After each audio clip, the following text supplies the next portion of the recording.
Alright, I've been traveling around but forgetting to bring my camera, so now today we're going to do that. There's a spot called the Lick Observatory. Let's get this bike started. I'm going to compare between these two, so I'm going to say where to. I'm just going to put in LICK. Observatory. Yep, Mount Hamilton.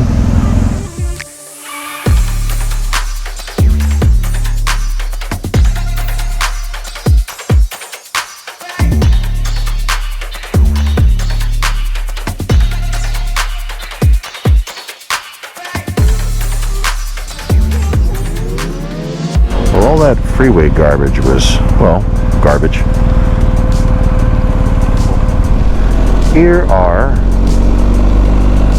This is the road up to the Lick Observatory. And there's a couple good, real honest 10-mile-an-hour turns, and I think this is one of them.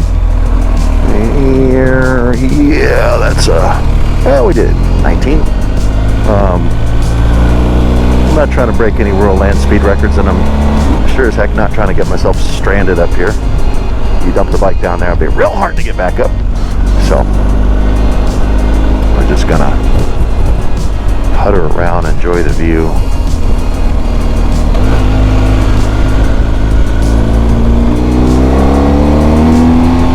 Besides, I'm not on a Ducati. I'm on a big old BMW adventure bike.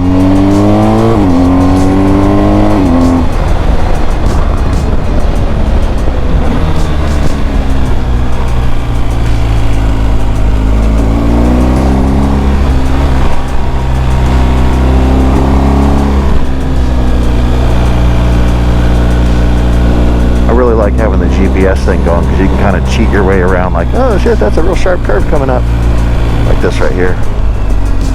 Yeah, like this guy's going around real wide. You're good, buddy.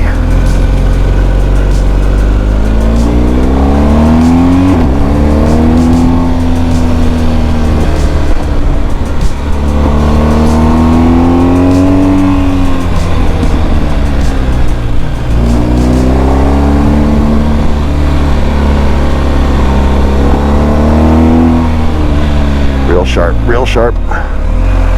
Thank you, GPS. Oh, there's another one. Oh, yeah.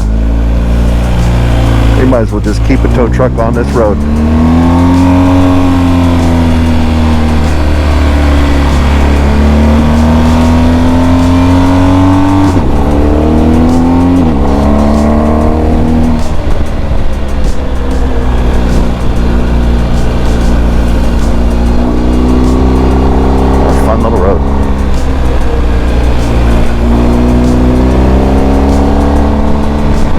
I probably couldn't have taken the Harley up here.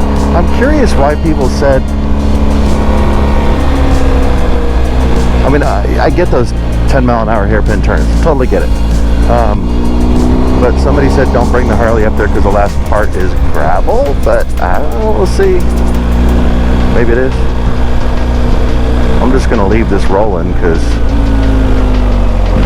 it seems fun. Here's some history. The Lick Observatory began operations in 1888 as part of the University of California.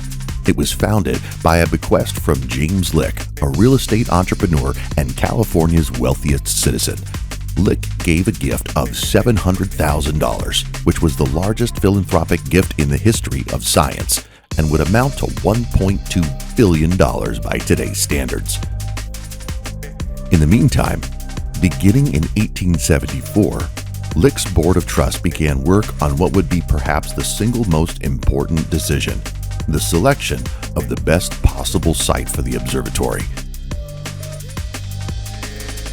Today we assume that all telescopes will be sited on the tops of mountains, but at the time of Lick's bequest, observations were typically built in cities. Indeed, Lick had originally envisioned his observatory in San Francisco. However, cities never the best location for a telescope had become increasingly inhospitable environments for nighttime observing as outdoor streetlights became common and smoke pollution grew. Astronomers were becoming aware of these problems, so the Board of Trust determined, despite the daunting logistical problems that it presented, to investigate mountaintop sites for the new telescope. Thus, the Lick Observatory became the first permanently occupied mountaintop observatory in the world. Virtually all others since have followed suit.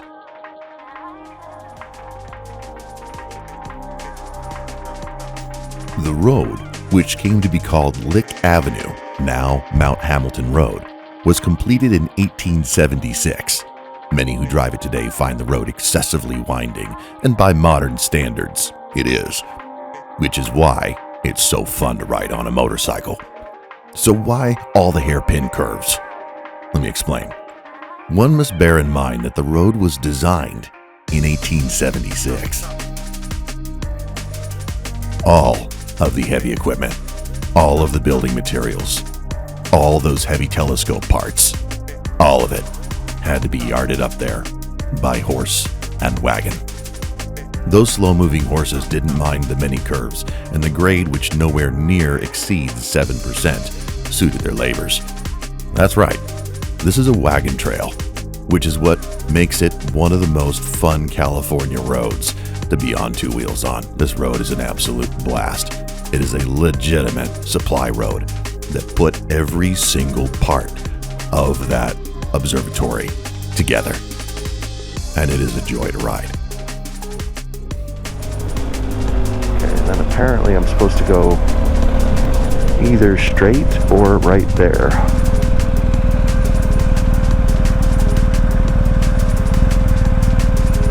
Parking ahead. All right.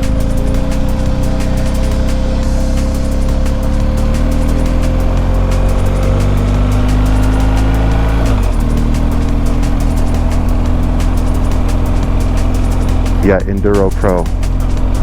Way to go on this one.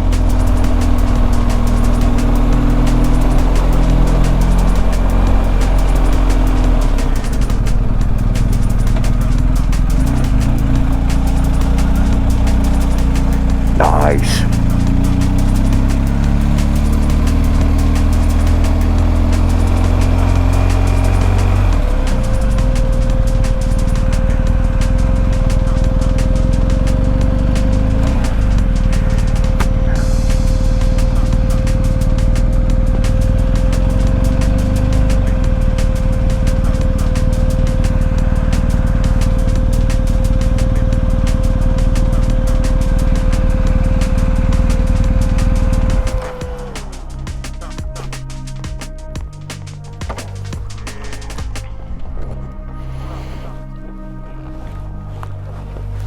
Well,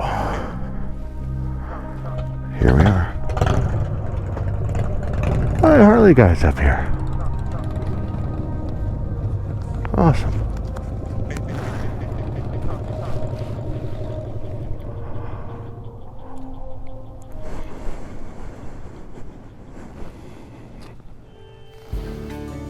And absolutely worth the trip, not just for the road, view, history, all of it. Gorgeous from up here. I will say, as you're on your way up the road, all inside corners have a little bit of rock fall on them, so watch that on inside corners because there's always going to be a little debris on the road. I took the BMW GS up there instead of the Harley because I'd heard there was gravel on the backside, which we'll get to here in a minute. And I am glad I took that bike up there for that reason, because I did the whole loop from the San Jose side out down towards I-5. And you'll see in a minute why I'd rather do that to the BMW than my Harley. The road, amazing. Absolutely worth it. The view, if you didn't like the road, the view is worth dealing with the road. But if you're like me, both make this an amazing motorcycle trip and a great day trip. All right, so here's a little bit more history. Actual work of building this thing began in 1880. The overall responsibility for construction of this observatory was borne by Captain Floyd, with Thomas Fraser as superintendent. Work began with leveling the top of the mountain. Fraser and his crew of 13 men began blasting the top of the mountain, Hamilton's steep peak, to create a level spot for the observatory's main building, which you saw there behind me. Every square foot of available surface was created by removal of prism hard rock 1 foot of the base at a time, from 10 to 32 feet high. Floyd later wrote, nearly a ton of black powder went to the job, and all told, nearly 70,000 tons of rock were blasted free and moved by hand to clear the top.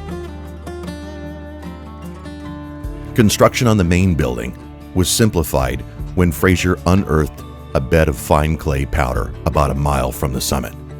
Kilns were built near the deposit, and more than 3 million bricks were fired there in that valley for that building. At the rate of 10,000 a day, even more important was his discovery of a spring near the summit which could provide much-needed water for drinking, water power, eliminating the long haul from Smith Creek 6 miles down the road.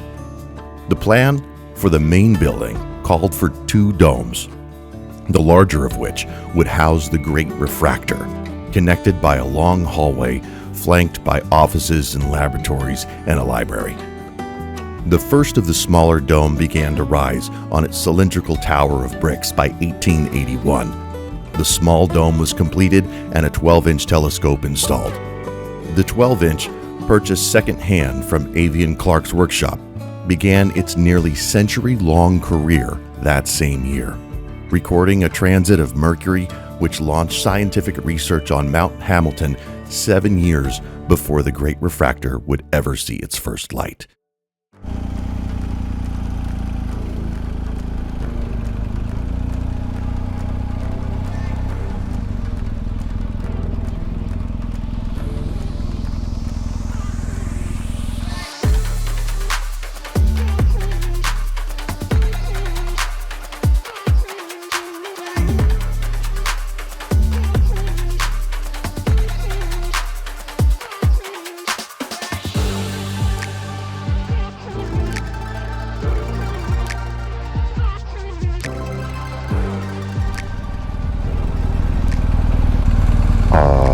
Okay, I'm going this way.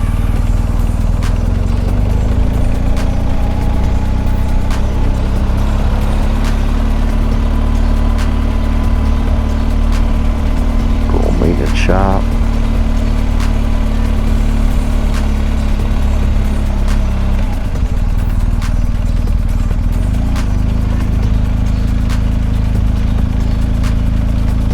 I guess that's the parking.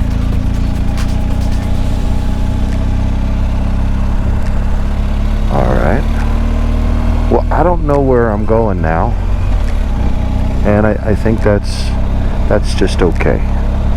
We have 204 miles left to range on this bike, and I think we'll make it. At least to a gas station.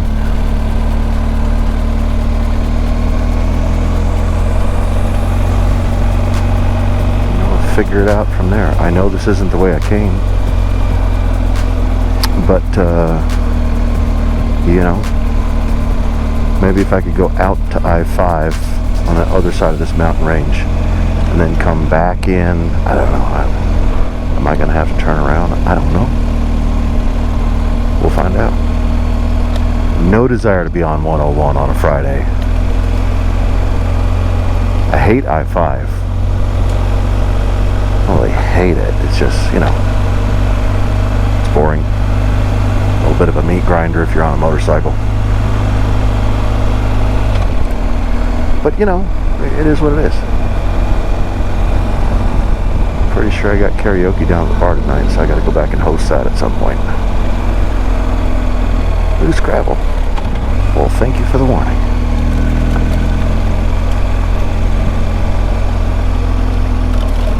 Oop, yep, 100%. Lots of loose gravel. Why so much loose? I don't understand. It's okay. I've enjoyed the way the bike looked before this anyway. A lot of this gravel. They must be getting ready to repave this or something. Let's jam on the brakes. Yeah, see what happens. I got ball bearings under me. So, I'll probably shut the camera off here because this is going to be a long, boring drive down because I'm going to take my time because I am on ball bearings. If I hit the back brake too hard, I just slide. Just slide. So, it's going to be boring. Not to mention I'm getting rocks pitched up at my back from all the way from the back. That doesn't make any sense. My arm just got hit with a rock. I swear they're jumping up at the bike, for fuck's sakes.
Going again. Nice little pothole areas around this road, although their tar compound is good on this road. I ain't mad at it. The road's nice and sticky, but it does have some solid holes and cannibal squirrels.